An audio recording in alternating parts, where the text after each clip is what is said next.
Kita akan melanjutkan pengajaran ya. Masih di dalam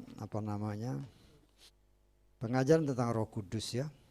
Kita ambil dari kitab Samuel. Ya. Seperti beberapa waktu yang lalu saya hanya mau ingatkan lagi ya. Karena kalau berdasarkan kitab pengajaran tabernakel, seorang imam itu harus imam besar ya, yang mempersembahkan korban. Itu harus orang Lewi keturunan imam besar. Ya. Tetapi kita melihat di sini kadang-kadang ada kekecualian. Ya. Ada kekecualian karena sesuatu sebab. Ya. Saya kasih lihat di dalam 1 Samuel, kita balik lagi ya, sebenarnya ini pernah 1 Samuel pasal 2 ya.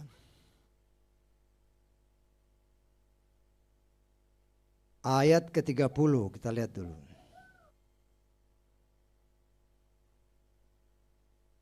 Kita mulai baca ayat 30 ya sampai ke 35 ya, agak panjang cuman ini supaya agak jelas. Sebab itu firman Yahweh Elohim Yisrael, sesungguhnya aku berfirman, keturunanmu dan keturunan leluhurmu akan berjalan di hadapanku sampai selamanya.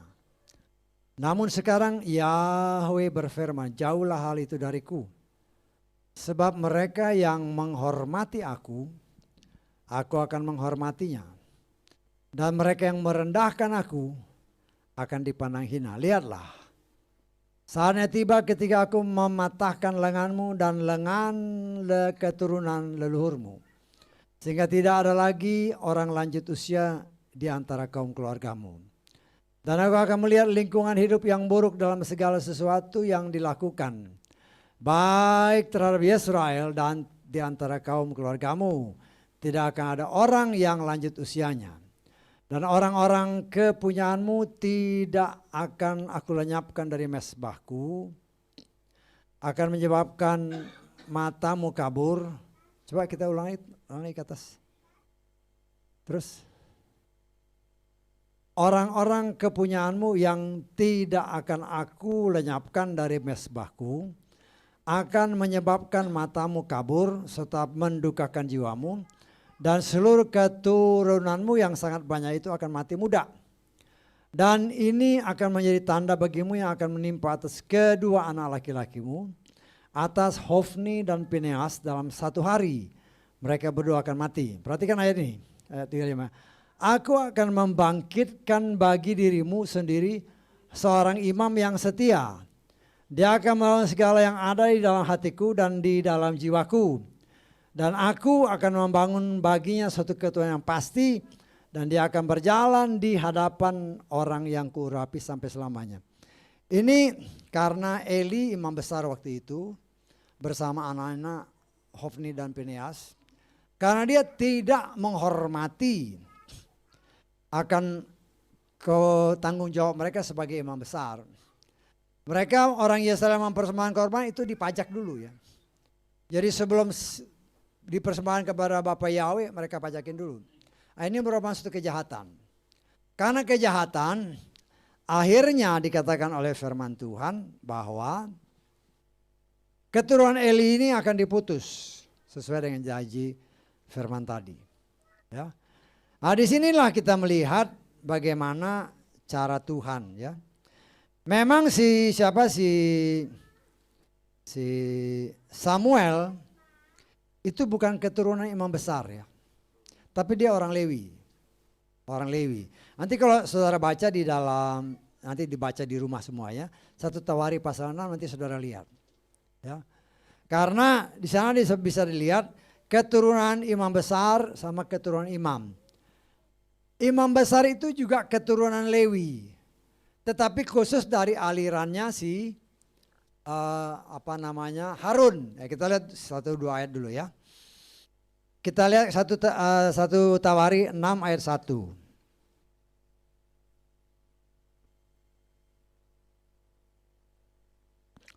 Anak-anak Lewi ada Gersom, Kehat, dan Merari. Jadi keturunan Lewi itu 3 orang anak ya. Anak-anak Kehat adalah terus Amran, keturunan anaknya adalah Amram, Yesar, dan Hebron, dan Uziel. Anak-anak Amram adalah Harun, Musa, dan Miriam. Ya, dan seterusnya. Anak-anak Harun ini yang menjadi imam besar. Saya tangkap. Tetapi kan ada lagi orang-orang Lewi yang lain, anak-anak Lewi. Nah, itu hanya imam aja, itu yang membantu. Ya, mereka ngangkat beresin tabernakel ini. Nah, jadi saudara harus ingat ya, satu hal yang mungkin banyak orang yang tidak menyadari kalau saudara baca Torah, ya. Nah, seringkali dikatakan kan, kok ada penemuan katakanlah tabut ya, tabut perjanjian kan, tapi kok nggak ada fotonya. Bisa tangkap? Nah, kita harus melihat secara firman ya. Ketika bangsa atau orang Lewi membongkar ini, kan mereka pindah-pindah kan. Itu yang bongkar itu hanya keturunan Lewi ya, orang lain nggak boleh. Makanya di sekitar tabernakel itu hanya suku Lewi. Baru di belakang suku Lewi itu ada suku-suku yang lain. Yang membongkar bagian khususnya di tempat-tempat yang khusus ini, khususnya di ruang kudus, ruang maha kudus. Ya. Itu imam besar lah yang membongkarnya. Jadi dipretelin kan umpamanya lampu, kandil, segala macam. Mereka bongkar, terus ditutupin. Dia tangkap? Ditutupin, ada kain ungu, pokoknya ditutupin lah. Ditutupin, baru imam yang lain ngangkat. Bisa tangkap? Artinya imam pun nggak ngelihat ini. Hanya imam besar yang lihat. Bisa tangkap?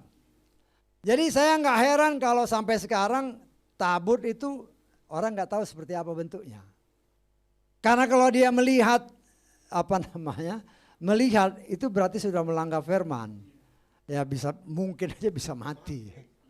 Tetapi saudara bayangkan ya, karena itu kan kalau saudara baca di media kan sudah diketemukan, tapi kan nggak ada fotonya.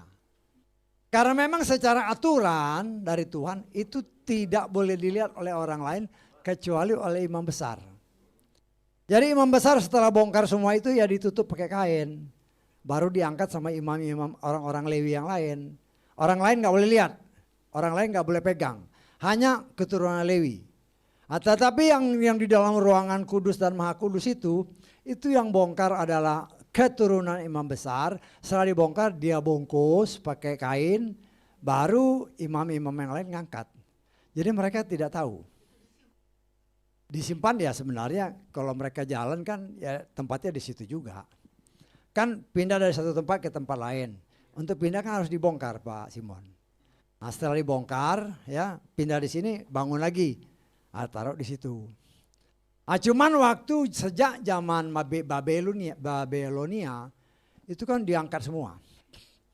Tetapi tidak pernah disebut bahwa ada tabut yang diambil. Hanya disebut semua barang-barang dalam bait suci diambil. Tapi tidak ada menyebutkan tabut. Tidak ada. Memang barang-barang bait suci ada. Ya. Tabut tidak ada. Tetapi logikanya, kita secara logika lah. Lu sih anak-anaknya si siapa imam itu kan dia waktu dipindahin kan megang aja mati. Dia tanggap. Nah jadi dan kita percaya bahwa Salomo itu hikmatnya luar biasa. Sehingga dalam doanya pun dia berbicara dalam 1 Tawarikh pasal 7 kalau sudah lihat. Apabila bangsa ini berdosa, ditawan sama musuh-musuhnya, kemudian mereka merendahkan diri, datang kepada Bapa Yahweh, maka Tuhan ampuni. Artinya di dalam hikmatnya dia sudah ada bayangan, walaupun dia sendiri berdosa ya. Saya katakan berdosa, dia istrinya aja 700, selirnya 300. Banyak kan itu. Di sini kita melihat itu yang resmi ya, itu yang tertulis ya. Yang nggak tertulis ya nggak tahu. Tapi yang mau saya kasih lihat adalah dia pasti sudah ada hikmat. Suatu saat bangsa ini akan berontak terhadap Tuhan. Sehingga dia pasti sudah punya rencana bagaimana menyimpan khususnya tabut. Karena di dalam tabut itu ada firman. Karena itu sampai sekarang ada orang yang mengatakan, oh tabut itu ada di Ethiopia. Pernah dengar ya? Kenapa? Karena Ratu Sheba kan dari sana. Jadi kemungkinan besar itu tabut dibawa ke sana. Saya tidak berpikiran seperti itu. Karena tabut itu tidak boleh keluar dari Yerusalem. Ya, saya tangkap. Terus kemudian ada buku-buku juga kan. Oh kemana Yeshua waktu umur dari 0 sampai umur 30 tahun. Oh dia kesini, oh nggak mungkin. Dia itu pasti ada di Israel. Karena dia datang hanya untuk bangsa Israel ya.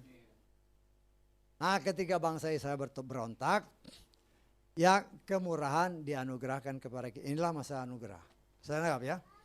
Nah di sini kita melihat dalam perjalanan selanjutnya ya. Kita melihat di sini kadang-kadang karena dosa Tuhan bukan melanggar firman-Nya seperti imam-imam tadi kan.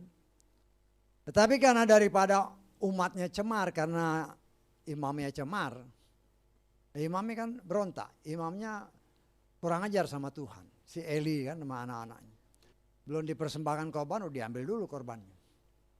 Istilahnya dipajakin dulu, oh Tuhan gak mau. Nah sedang imam besar ini kan memberkati. Kalau yang memberkati ini cemar, ya bagaimana? Karena itu cara Tuhan, Eli, si Samuel, dengan cara Tuhan, Samuel ini kan anak Nazar. Anak Nazar daripada mamanya kan, Hana kan. Nah, dialah yang sejak kecil sudah dipersiapkan oleh Tuhan untuk mengganti Imam Eli. Walaupun dia bukan dari keturunan imam besar. Ya nanti saudara baca dalam 1 Tawari pasal 6 supaya mengerti ya. Dan kita melihat kalau saudara suka lihat di media-media ya. Kalau Cohen kan seringkali ada nama Cohen belakang. Itu keturunan imam besar ya. Ada nama Cohen itu keturunan imam besar. Salah satu gubernur di Indonesia, Peterson Kun itu. Nah, itu tuh keturunan imam besar. Siapa lupa saya namanya. Jan Peterson Kun. Itu Kunnya itu ya dalam bahasa kalau sudah berubah-berubah. Memang aslinya Cohen. Tapi jadi Kun ya seperti itu. Itu keturunan imam besar. Ya, bukan keturunan imam tapi imam besar. Keturunan Lewi pasti, tapi ini keturunan imam besar. Dia ada di ruang kudus dan ruang maha kudus. Ya di situ nanti kita juga di situ ya 1000 tahun bersama Yeshua. Di sini kita kembali ke dosa Daud ya. Saya sudah tekankan. Memang di sini kan yang ditonjolkan Daud berdosa. Tapi kita harus lebih fair. Dia berdosa memang karena Tuhan izinkan dia dicobai. Kenapa Tuhan izinkan dia dicobai? Karena seharusnya dia pergi berperang, dia nggak perang, maunya santai. Nah saudara harus kutip ini ya, jangan hanya oh ini cuma begini, bukan. Kita pun setiap hari perang, tangkap maksud saya. Setiap hari kita perang, jadi setiap hari kita banyak berdoa sama Tuhan. Kelemahan manusia adalah indranya. Indranya. Nah indra ini yang dikuasai oleh, bisa menguasai pikiran, jiwa kan. Karena itu dikatakan, pikirkanlah perkara-perkara yang di atas. Walaupun kita melihat, mendengar, menangkap semua indra ini, ya jangan sampai kita terpengaruh. Tapi kan namanya ini kan proses. Proses untuk kita mampu mematikan semua sesuai firman Tuhan. Semua kedagingan kita. Ya kita di dunia. Ya, tetapi Tuhan perintahnya matikanlah. Karena itu kan perintah Tuhan. Ya, Karena itu Tuhan ajarkan kepada kita. Ya, supaya kita juga ya memiliki pengetahuan yang benar akan Yahweh. Jadi jangan salah diartikannya Hosea pasal 4 ayat 6 itu. Karena kurang pengetahuan jadi orang cari pengetahuan. Pengetahuan yang utama berdasarkan Yesaya tadi itu pengetahuan tentang Bapa Yahweh. Sehingga dengan pengetahuan yang benar akan Bapa Yahweh kita otomatis akan diproteksi dengan cara Bapa Yahweh. Ya, sehingga semua indera kita ini tidak bisa terpengaruh oleh apa yang bisa kita tangkap dengan indera. Ya. Nah, orang kan seringkali menyatakan bahwa Torah itu berat. Gak suka dengar itu. Nah, sebenarnya salah ya. Sebenarnya hukum kasih yang Tuhan berikan itu jauh lebih berat daripada Torah. Kan firman Tuhan, Torah mengatakan jangan berzina. Tetapi kan Yesus dengan jelas menyatakan melihat dan sudah timbul keinginan itu sudah dosa. Ya. Dia meneguhkan firman Torah. Aku datang, ya kita lihat dalam Matius pasal 5 ayat ke-17 ya.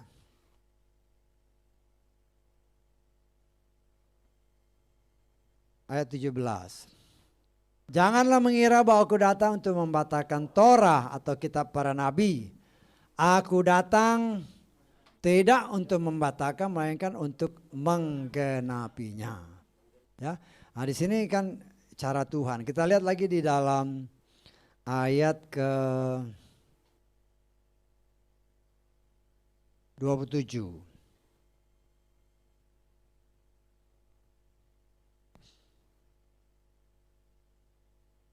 Kamu sudah mendengar apa yang telah dikatakan kepada mereka pada zaman dahulu.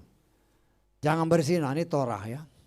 Namun aku berkata kepadamu bahwa setiap orang yang memandangi seorang wanita dengan bernafsu terhadapnya, dia sudah menjinainya dalam hati. Ya, ini yang terjadi pada si Daud. Ya, dia lihat timbul keinginan sehingga dia bertindak. Karena di situ juga timbul suatu, sebenarnya kalau kita lihat ada kesombongan. Dia merasa saya raja, apapun yang saya mau harus terjadi. Nah, sehingga ketika dia mengetahui bahwa ini adalah istri anak buahnya sendiri ya, dia mengingini, akhirnya timbul perzinahan. Ya, tadinya hanya mengingini, kemudian terjadi perzinahan.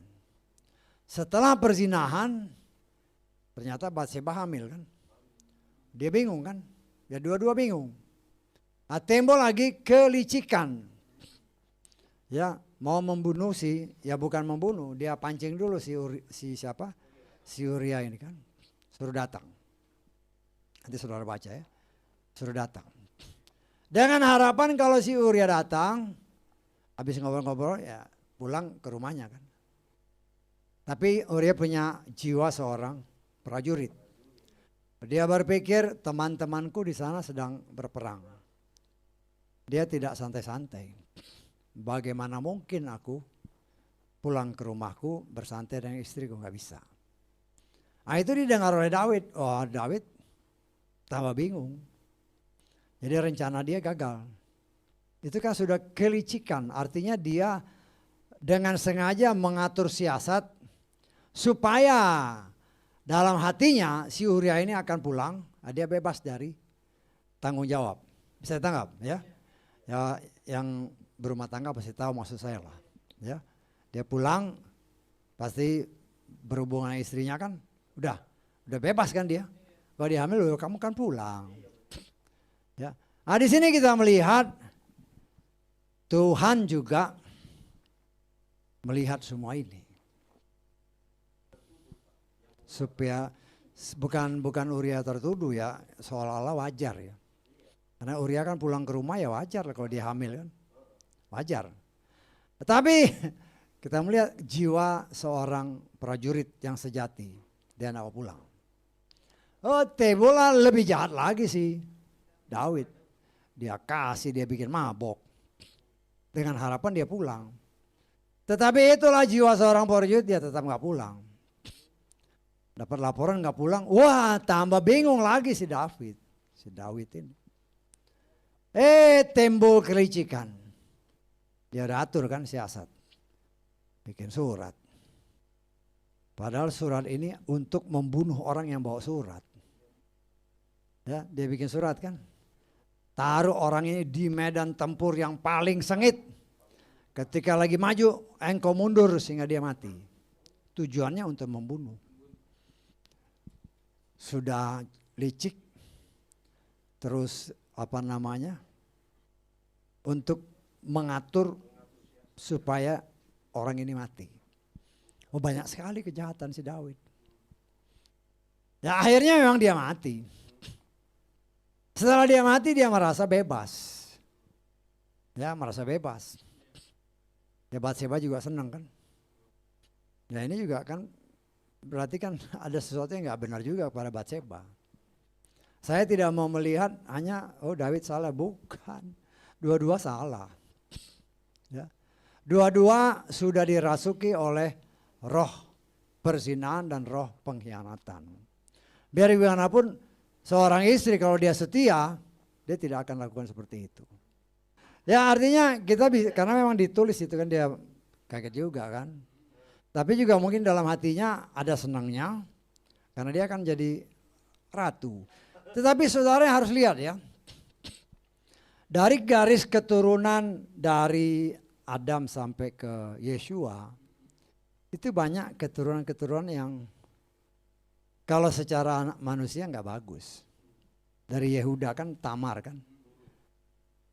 Dari Yehuda sama Yehuda kan akhirnya kawin sama Tamar menantunya sendiri. Ya, karena Yehuda tidak dapat apa namanya? Anak-anaknya mati, nggak ada anak. Si Tamar ini menantunya nggak punya anak-anak dari anak-anaknya si Yehuda. Ya, kalau saudara baca nanti di kitab Kejadian ya. Akhirnya kan si Yehuda yang si Tamar ini nunggu-nunggu kan dia punya anak 3 kalau nggak salah. Salah satunya si Onan namanya. Nah, disitulah yang kalau saudara lihat Onani itu berasal dari dia. Dari anaknya yang sulung dia nggak dapat anak, si Tamar ini nggak dapat anak kan. Dia diserahkan kepada si Onan adiknya. Tapi Onan ini anaknya jahat. Dia tidak mau menyerahkan bibit itu yang harus karena diberikan kepada Tamar. Dia nggak berikan. Ya akhirnya Tuhan bunuh. Nah terus kemudian nunggulah adiknya. Adiknya kan masih muda. Nggak dikasih juga sama si Yehuda. Ya akhirnya si Tamar ya kecewa juga. Akhirnya ya suatu saat ya si Yehuda udah jadi duda. Nanti saudara baca ya. Tamar ini juga, ini kok saya nggak dikasih. Nah, dia nyamar lah sebagai seorang perempuan pelacur kan. Yehuda nggak tahu kalau ini menantunya. Dia berhubungan. Lahirlah anaknya kalau saya nggak salah namanya Peres kan. Nah dari situ kan lahir. Kemudian Rahab. Nanti saudara baca keturunan Yeshua ya. Dari Adam. Rahab itu kan juga pelacur. Tapi kita melihat di sini Tuhan punya berbagai macam cara untuk menarik siapa aja. Untuk terlibat supaya menjadi akhirnya. Walaupun bagaimana Yusuf memang diambil dari Yusuf. Tapi kan benihnya itu tetap benih dari sorga. Kalau dikatakan kepada Yusuf kan dia itu lahir karena Roh Kudus. Bukan karena keinginan seorang wanita laki-laki atau perempuan. Kadang-kadang manusia melihat ini kok keturunan pelacur, manusia langsung merendahkan. Nah, Tuhan tidak mau seperti itu. Ya, saya nggak mau tahu lah dengan kepercayaan lain. Nah, namanya kepercayaan lain kita nggak bisa. Ya, namanya setan kok. Setan, saya tidak berbicara kepercayaan ABC ya, cuman setan itu bisa memperalat siapa aja untuk menggoyahkan iman orang yang percaya. Nah sekarang kan terbukti bahwa kitab suci kita itu semuanya terbukti. Salah satu pemulihan bangsa Israel. Itu kan sekarang sedang terjadi. Dengan cara Tuhan. Kalau saudara baca kejadian-kejadian baru-baru ini kan kenapa Soviet diserang sama si Rusia nyerang Ukraina. Ternyata orang Israel banyak sekali di sana. Orang Yahudi. Termasuk presidennya sama perdana menterinya itu ternyata orang Yahudi. Ya. Tuhan mau kan semua bilangan orang Yahudi ini kembali. Walaupun nggak mungkin 100%. Tapi memang semuanya kembali. Nah itu terjadi. Nah, di sini kita melihat itulah pekerjaan roh. Yang tidak bisa diselami oleh manusia. Ketika negara ini masih bernama Soviet. Kan Ukraina itu termasuk Uni Soviet tadinya. Tetapi zaman Gorbachev presidennya itu berantakan. Cara Tuhan pecah jadi berapa negara. Kemudian dari situ banyak umat Yahudi, orang-orang Israel kembali ke tanah perjanjian. Tetapi pekerjaan Tuhan belum selesai. Karena itu bukan saja di utara, di selatan, tapi ada tertulis di pulau-pulau. Dan kita sudah pernah mendengar kesaksian kan, di Indonesia itu ada. Walaupun banyak kesaksian-kesaksian, banyak suku ini, suku ini. Tetapi yang jelas ada satu orang di pulau yang terkecil yang tidak ada di peta pun ternyata Tuhan ambil. Nah di sini kita melihat, kita hanya melihat inilah cara Tuhan. Cara Tuhan untuk menggenapkan firman-Nya. Walaupun di Indonesia katakanlah banyak ya, karena di pulau-pulau. Cuma satu aja diambil itu sudah menggenapkan firman. Bisa ditangkap? Karena firman Tuhan kan bilang, Injil ini akan diberitakan ke seluruh dunia. Ke seluruh bangsa. Baru kesudahannya. Bukan ke seluruh, dulu kan pengertian banyak orang mengertinya ke setiap manusia. Bukan ya.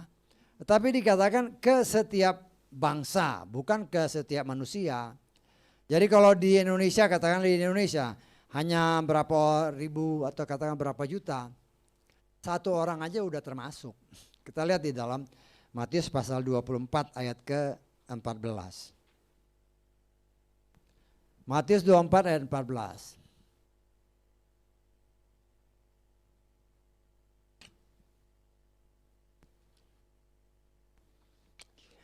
Injil kerajaan ini akan diberitakan ke seluruh dunia. Sebagai apa? Kesaksian bagi semua bangsa. Bukan semua orang. Bisa tangkap? Kalau semua orang beda dengan semua bangsa. Katakanlah di Indonesia hanya satu orang ya udah termasuk. Bisa tangkap? Kecuali kalau dibilang ke semua orang itu beda. Tapi kalau semua bangsa, satu orang aja di antara ribuan kepulauannya itu udah menggenapkan ini. Tidak semua bangsa. Semua bangsa di sini kan ya kita tahulah, artinya udah tahulah. Ya. Nah, di sini kita melihat itu cara Roh Kudus bekerja. Nah, kita melihat di sini dengan apa yang dilakukan oleh yang Tuhan Yesus terjadi pada Daud. Ya. Kita melihat Daud begitu ya senang ya karena Uriani mati kan. Nah, dia bisa kawinin si Batseba. Batseba yang melahirkan. Tapi ya Tuhan ya dalam tanda kutip menulahi anak ini sehingga akhirnya anak ini mati. Tapi yang kita melihat di sini adalah Daud sadar itu dosa. Dia berusaha, kalau saudara baca ya, berusaha merendahkan diri, dia berpuasa, menyangkal diri. Setelah dia merendahkan diri supaya belas kasihan Tuhan turun. Tetapi kita melihat Tuhan juga tegas. Tuhan mau kasih lihat ini bukan sesuatu yang harus dicontoh atau yang baik untuk dicontoh. Walaupun dia merendahkan diri, Tuhan tetap ya membunuh anak ini, akhirnya mati kan? Mati. Ya. Nah, di sini Kadang-kadang ada hal-hal yang kita minta sungguh-sungguh. Kayak Moshe kan. Moshe itu kalau secara pikiran manusia, cara pikiran manusia ya, dosanya itu kan gak seberapa. Yang membuat dia gak bisa masuk ke tanah Kanaan. Ya, hanya kan Tuhan bilang ngomong sama batu itu supaya keluar air. Oh dia kan lagi emosi nih, karena orang, bukan 1-2 orang, jutaan orang loh itu. Demo kan. Akhirnya juga marah kan. Akhirnya dia lupa yang kata-kata Tuhan, harusnya ngomong aja. Oh saking marahnya dia. Nah, kalau secara logika manusia, kok hanya karena begitu dia nggak boleh masuk tanah Kanaan. Tuhan mau kasih lihat, ini pemimpin. Daud juga pemimpin. Walaupun dia merendahkan diri, bahkan dia berkata kepada Moshe, gak usah lagi doa untuk masuk tanah Kanaan. Tuhan sudah gak mau jawab, kamu gak akan masuk sana. Begitu juga dengan Daud. Kalau berdoa, tidak akan kukabulkan, ini akan mati. Dosa seorang pemimpin itu memang sangat berpengaruh besar. Tapi ingat, ya, oh itu kan Daud, oh Moshe. Hei, engkau para suami, suami khususnya ya. Dan bagi yang single parent, ya, engkau sebagai kepala rumah tangga, ya khususnya ada ibu ya, yang suaminya sudah lebih dulu pulang. Ada tertulis seorang janda, ingat ya, firman Tuhan katakan doakan anak-anak yatim dan janda-janda kan, ada ya ayatnya ya. Tidak pernah ada ayat menyatakan doakan anak-anak yatim piatu dan duda-duda, nggak ada ayatnya. Bisa ditangkap ya.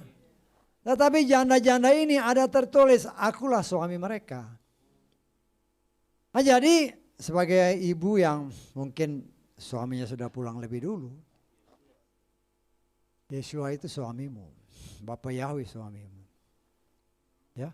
Ya, saya menyadari kalau ibu ada permasalahan dengan anak-anak, nangis saja di bawah kaki Bapak Yahweh.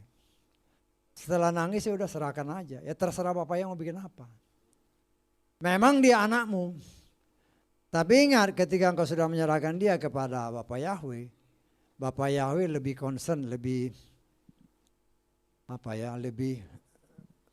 lebih bertanggung jawab lah terhadap anak. Kalau kau sudah serahkan ya sudah, terserah mau Tuhan bikin apa. Kita tidak punya kuasa. Apalagi dia semakin besar kan. Kita kan gak mungkin ngatur dia terus. Ya kita sebagai orang tua gak mungkin kita ngatur anak. Seperti yang saya saksikan tadi kan. Dia mau pergi ya udah. Ya kita hanya bisa berdoa. Kan cara Tuhan, kalau memang waktu Tuhan dia kembali. Kan cara Tuhan dia bisa kembali.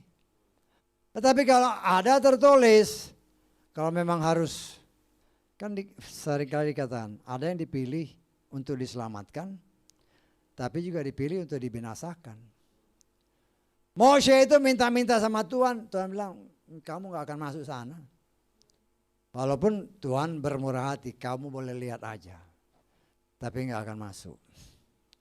Nah di sini kita melihat cara Tuhan itu kadang-kadang, ya bukan kadang, seringkali kita susah untuk dimengerti kalau kita tidak mau mengenal Bapa Yahweh dengan benar. Karena itu kitab Yesaya 11 tadi jelas mengatakan pengetahuan tentang Yahweh dengan benar. Supaya kalau kita tahu, kita sudah berdoa kan. Seringkali kita berdoa serahkanlah khawatirmu. Kita berkobar-kobar kan. Sesuai Mazmur 37 ayat 5 kan. Serahkanlah perbuatanmu, serahkan rencanamu. Oh serahkan. Habis itu mikir kan. Habis itu mikir. Loh itu setan. Kalau udah serahkan ya udah aja. Jangan dipikirin lagi, Tuhan sudah tahu bagaimana melakukan apa yang harus dia lakukan. Jawaban seringkali Pak Simon kan seringkali nanya kan. Saya bilang, ya ini untuk kita semua. Kadang-kadang kita baca firman, semua jawaban sebenarnya ada di firman. Itu berkali-kali baca lagi firman. Kadang-kadang kita punya pergumulan di katakan perjanjian lama.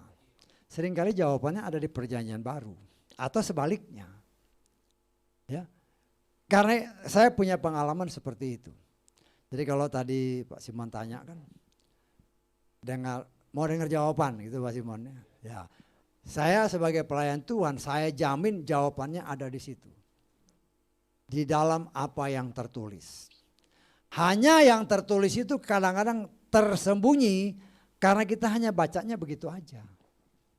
Baca sudah. Padahal kalau kita gali lebih dalam, luar biasa jawaban tadi. Seperti tadi umpamanya si Raja siapa Yehuda kan. Dia itu takut loh menghadapi masalah. Dia diserbu dari 3 bangsa. Takut dia.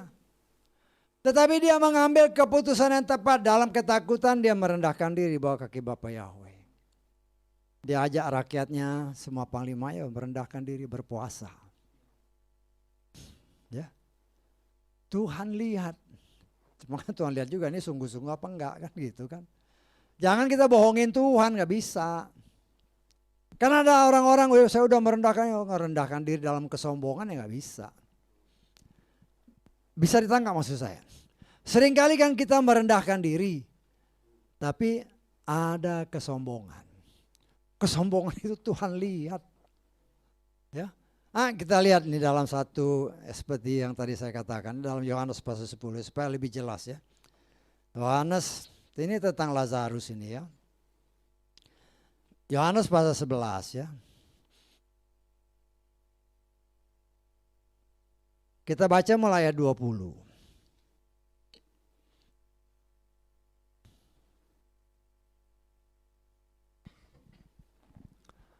Lalu ketika Marta mendengar bahwa Yeshua datang, ia menjumpainya. Tetapi Maria tetap duduk di dalam rumah. Kemudian Marta berkata kepada Yeshua, Tuhan, seandainya engkau ada di sini, saudaraku tidak akan mati. Ya, kita lengkap ke ayat ke 32. Ya. 32. Ini sekarang Maria. Selanjutnya ketika Maria tiba di tempat Yeshua berada, setelah melihatnya, apa? Dia tersungkur di kakinya seraya berkata kepadanya, Tuhan, jika engkau ada di sini, saudara laki-lakiku itu tentu tidak meninggal. Doanya sama, tapi caranya beda. Saya tangkap ya. Maria itu tersungkur dulu, merendahkan diri dulu. Memuji, kalau kita tafsir, memuji, menyembah Tuhan dulu. Ini kalau saudara perhatikan jajarin ini, apa yang dikatakan Maria, apa yang dikatakan si Marta. Itu doanya sama.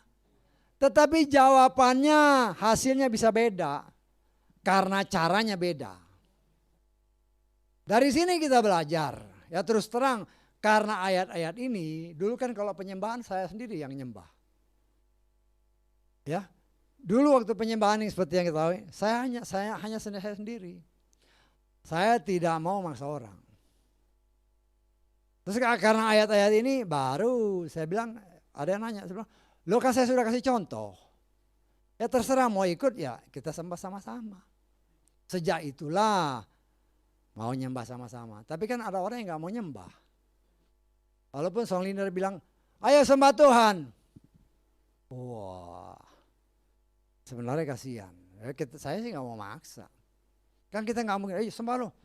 Nggak bisa begitu. Karena menyembah itu adalah keridhaan hati kita. Ya mungkin penafsiran orang kan macam-macam. Menyembah, saya begini, yang penting hati saya menyembah. Ya bisa aja. Karena itu buat saya ya terserah. Tapi saya percaya, kalau yang namanya menyembah, apalagi di kitab Wahyu dia tersungkur, blues. Seperti yang saya kasih ini sedikit lagi udah jam 12 nih. Enggak terasa ya. Ini saya beri kesaksian satu. Waktu kita dengan gembala yang lama kan, saya masih jemaat seperti saudara gini. Dia bikin KKR di Jogja sana. Banyak tua-tua datang. Waktu penyembahan, rebahlah, blok. Ke belakang begini kan. Nah, terus diberi penjelasan. Firman Tuhan katakan, kalau jatuh rebah itu rebahnya ke depan, bukan ke belakang. Besoknya dia depan. Artinya apa? Dia nggak sungguh-sungguh. Hanya supaya kelihatan orang aja. Artinya ya kita juga harus lihat. Baca firman dengan sungguh-sungguh. Tanya Tuhan. Firman Tuhan itu hanya Tuhan yang tahu. Saya sebagai pelayan hanya mencoba untuk menafsirkannya. Tetapi kalau saudara baca lebih sungguh-sungguh, minta tuh bisa aja penafsirannya beda. Walaupun maksudnya sama. Saya tangkap. Haleluya. Amin.